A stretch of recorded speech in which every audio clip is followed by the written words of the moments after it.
الرحمن الرحیم حامدا و مصلیا اما بعد. ناظرین کرام، اللہ تبارک و تعالی نے تمام انسانوں کو اپنی عبادت کے لیے پیدا فرمایا ہے، اور اپنی عبادت کرنے کا صحیح طریقہ قرآن کریم کے ذریعے، نبی کریم صلی اللہ علیہ وسلم کی احادیث مبارکہ کے ذریعے، نبی کریم صلی اللہ علیہ وسلم کی سیرت اور زندگی کے ذریعے ہمیں نبی کریم صلی اللہ علیہ وسلم ایک آئیڈیل کے طور پر ہمیں عطا فرمائے گئے. ان تمام چیزوں سے ہمیں پوری زندگی گزارنے کا طریقہ سکھلایا گیا. اس زندگی میں پھر سال ہیں، مہینے ہیں، دن ہیں، ان کی الگ الگ اہمیتیں ہیں.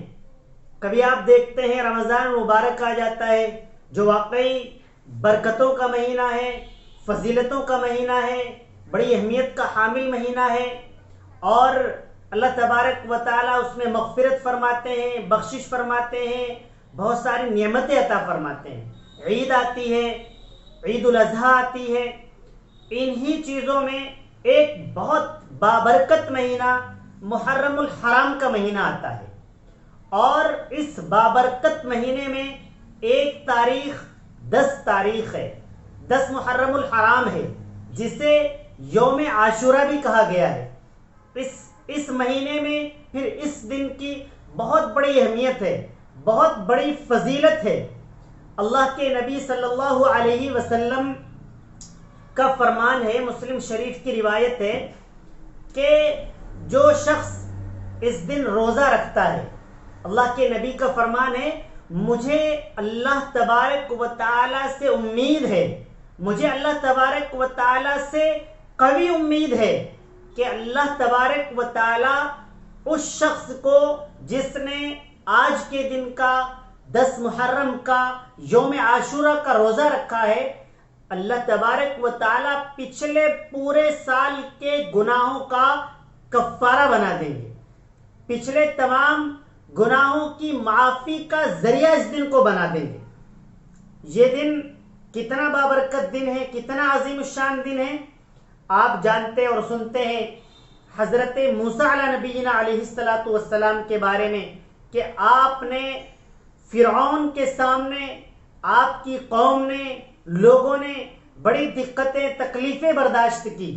بڑا جب ظلم و ستم، ظلم و بربریت، ظلم و جبریت کا ذکر آتا ہے، تو جہاں بہت سارے بادشاہوں کا ذکر آتا ہے، ان میں سر فہرست فرعون کا ذکر آتا ہے. تو اس نے بہت ساری تکالیف حضرت موسیٰ علیہ نبینا علیہ السلام اور اللہ تبارک و تعالیٰ کے ماننے والوں کو دی ہیں. یہی وہ دن ہے جب فرعون کا غرق ہونے کا دن آ گیا ہے. یہی وہ دن ہے جب حضرت موسیٰ علیہ السلام اور آپ کے ماننے والوں کے ایک طریقے پر چھٹکارے کا دن آ گیا ہے، کامیابی کا دن آ گیا ہے، کامرانی کا دن آ گیا ہے. یہی وہ دن ہے جب موسیٰ علیہ السلام چلے جا رہے ہیں، فرعون زوردار طریقے سے پیچھا کر رہا ہے، اور سامنے دریائے نیل آ جاتا ہے، اور اللہ تبارک و تعالی حکم فرماتے ہیں کہ موسیٰ اپنا ڈنڈا یہاں کنارے پر مار دیجئے، اپنے لاٹھی کو، اپنے عصے کو پانی پر مار دیجئے. یہی وہ دن ہے جسے تاریخ میں یاد رکھا جاتا ہے. آج بھی لوگ یاد رکھتے ہیں کہ جب حضرت موسیٰ علیہ نبینا علیہ السلام نے دریا کے اندر، پانی کے اندر، دریا کنارے کھڑے ہو کر اپنے عصے مبارک کو پانی پر مارا، تو پانی کے 2 ٹکڑے ہو گئے، پانی چیر گیا. پانی نے موسیٰ علیہ السلام اور آپ کے ماننے والوں کو راستہ دیا، اور حضرت موسیٰ علیہ نبینا علیہ السلام اور آپ کے ماننے والوں نے وہ دریا ایسے پار کر دیا جیسے انسان صاف و شفاف سڑک سے گزر جاتا ہے، جیسے انسان بہت بہترین شاہراہ سے گزر جاتا ہے. اور اسی پانی میں، اسی دریا میں فرعون کو غرق ہونے پر مجبور ہونا پڑا. یہی وہ دن ہے. اس دن کا روزہ یہودی بھی رکھتے ہیں، ان کے دن بھی، ان کے نزدیک بھی یہ دن بہت ہی متبرک دن ہے، بابرکت دن ہے۔ اس میں اللہ کے نبی صلی اللہ علیہ وسلم کو معلوم ہوا کہ اس دن جو ہے یہ یہود بھی روزہ رکھتے ہیں، تو اللہ کے نبی صلی اللہ علیہ وسلم نے ارشاد فرمایا کہ ہم 2 روزے رکھا کریں گے، یعنی ہمیں یہودوں کی، نصارہ کی، ان کی مخالفت کرنی ہے۔ ہمارا ان کا 36 کا آنکڑا ہے۔ اب آپ سمجھ لیجئے کہ روزہ رکھنا نیک کام ہے، یہودی بھی اسے نیک کام سمجھ کر کرتے ہیں، ہم تو خیر نیک کام سمجھ کر کرتے بھی ہیں، اور یہ نیک کام ہے بھی، اور ہمیں پوری امید بھی ہے کہ اس پر بہت بڑا اجر ہمیں ملنے والا ہے۔ تو نیک کام میں بھی اللہ کے نبی صلی اللہ علیہ وسلم نے یہودیوں کی، نصرانیوں کی مخالفت کا حکم دیا ہے۔ کہا آپ ایک روزہ نہیں رکھیں گے، آپ 2 روزے رکھیں گے۔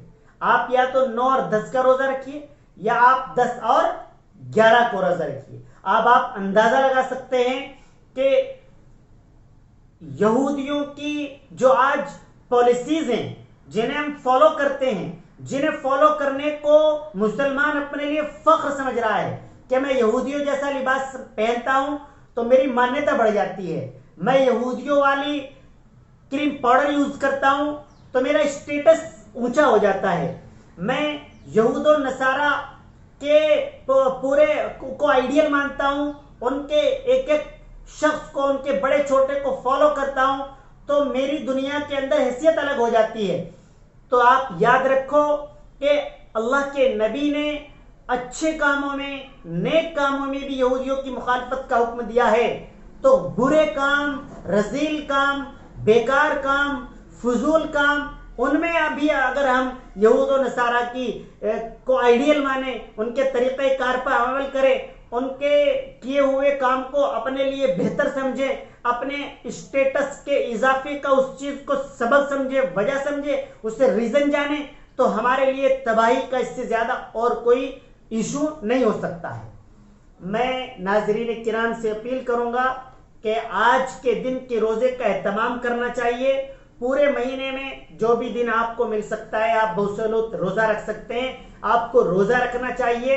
اللہ کے نبی صلی اللہ علیہ وسلم کا فرمان ہے کہ رمضان مبارک کے روزوں کے بعد باقی مہینوں میں افضل ترین ثواب کے اعتبار سے اگر کوئی روزہ ہو سکتا ہے تو وہ یوم عاشورہ کا روزہ ہے، آج کے دن کا روزہ ہے۔ اللہ تبارک و تعالی ہم سب کو اس مہینے کی، اس دن کی پوری فضیلت کو سمجھتے ہوئے اس پر عمل کرنے کی توفیق عطا فرمائے۔ ابھی کچھ دیر قبل مجھے دیوبند سے فون آیا تھا، مکتبہ طیبہ کے چیئرمین ڈاکٹر نیر انصاری، وہ پوچھ رہے تھے کہ کیا مفتی صاحب ہم 3-4 دوست برکت کے طور پر بریانی یا کسی کھانے کی دیگ یا بھگونا بنا کر غریبوں میں تقسیم کرنا چاہتے ہیں، کیا کر سکتے ہیں؟ تو ناظرین کرام، گزشتہ دنوں میں بھی یہ سوال آیا تھا، آج بھی میں آپ کو ظاہر کر رہا ہوں کہ اگر برکت کے لیے ہے، واقعی یہ روزی میں برکت کا سبب بن سکتا ہے تو اسے کرنا چاہیے، بہت اچھی بات ہے۔ لیکن اگر کوئی اسے رسم سمجھتا ہے، حلوہ بنانے کو رسم سمجھتا ہے، پھر اسے تقسیم کو ہر سال اپنے لیے ضروری قرار دیتا ہے تو یہ بدعت شمار ہوگی، دین کے اندر ایک نئی بات شمار ہوگی۔ اللہ تبارک و تعالی عمل کرنے کی توفیق عطا فرمائے۔ وآخر دعوانا الحمدللہ رب العالمین۔ آپ ہمارے اس پروگرام کو، اس ایپیسوڈ کو دوسروں تک بھی پہنچائیے، اپنے لیے آپ اپنے تقریباً 10 واٹس ایپ نمبر پر اس کو بھیجیے تاکہ اس کا فائدہ، محرم کی فضیلت آپ کو بھی پہنچے، آپ کے دوست کو بھی پہنچے، کیونکہ جب بھی کوئی اسکیم آتی ہے، کوئی معاملہ مجھے معلوم ہوتا ہے، میں کوشش کرتا ہوں میرے آل فرینڈز کو یہ چیز پہنچ جائے تاکہ سبھی لوگوں کو فائدہ ہو۔ تو آپ دین کی بات میں بھی یہ سمجھیے کہ میں اگر اپنے آپ دوستوں کو اسے شیئر کرتا ہوں تو ان لوگوں کو فائدہ ہوگا، مجھے بھی فائدہ ہوگا۔